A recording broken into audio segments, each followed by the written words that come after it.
लेकिन भारत और चीन जिस तरह से साथ आ रहे हैं, भारत और रूस की दोस्ती जिस तरह से बढ़ रही है, भारत के प्रधानमंत्री पर अंतर्राष्ट्रीय समुदाय का जिस तरह से भरोसा बढ़ रहा है, यूक्रेन के राष्ट्रपति ज़ेलेंस्की ने ट्रंप को फ़ोन नहीं किया, किसी यूरोपियन यूनियन के देश के किसी प्रधानमंत्री राष्ट्रपति को फ़ोन नहीं किया, प्रधानमंत्री नरेंद्र मोदी को फ़ोन किया कि उनका संदेश रूस के राष्ट्रपति व्लादिमीर पुतिन तक पहुंचाए। ज़ेलेंस्की चाहते हैं और जाहिर है कि रूस भी चाहता है कि ये युद्ध रुके, क्योंकि दोनों में किसी का फ़ायदा इससे नहीं हो रहा है। लेकिन ज़ेलेंस्की का भारत के प्रधानमंत्री पर इस मामले में विश्वास करना, ये एक नए वर्ल्ड ऑर्डर के बनने का संकेत दे रहा है।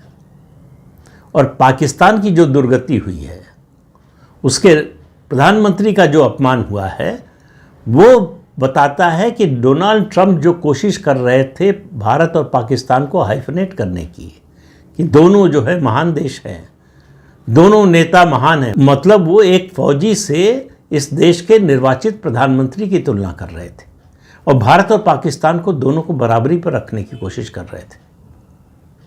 लेकिन उनकी ये कोशिश सफल नहीं हुई, अमेरिका में भी नहीं हुई, अमेरिका के बाहर भी नहीं हुई। उनकी इस कोशिश का समर्थन किसी भी यूरोपीय देश ने नहीं किया और अमेरिका में जो उनकी फजीयत हो रही है वो तो अलग हो ही रही है। अलास्का में 3 घंटे की बातचीत हुई ट्रंप और पुतिन की। ट्रंप को कुछ भी हासिल नहीं हुआ। उसके बाद से देखिए तो सिर्फ उनके जो कोटरी के सदस्य हैं वही बोल रहे हैं, और वो बोल भी नहीं रहे हैं, वो गाली गलौज कर रहे हैं।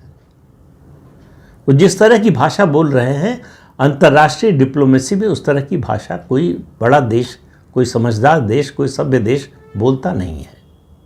लेकिन ट्रंप के राज में कुछ भी संभव है। तो ये एससीओ समिट जो है, जिसको प्रधानमंत्री ने शंघाई कोऑपरेशन ऑर्गेनाइजेशन की बजाय संबोधित किया सिक्योरिटी कोऑपरेशन ऑर्गेनाइजेशन, इसका उद्देश्य भी असल में यही था कि आतंकवाद से लड़ा जाए मिलकर।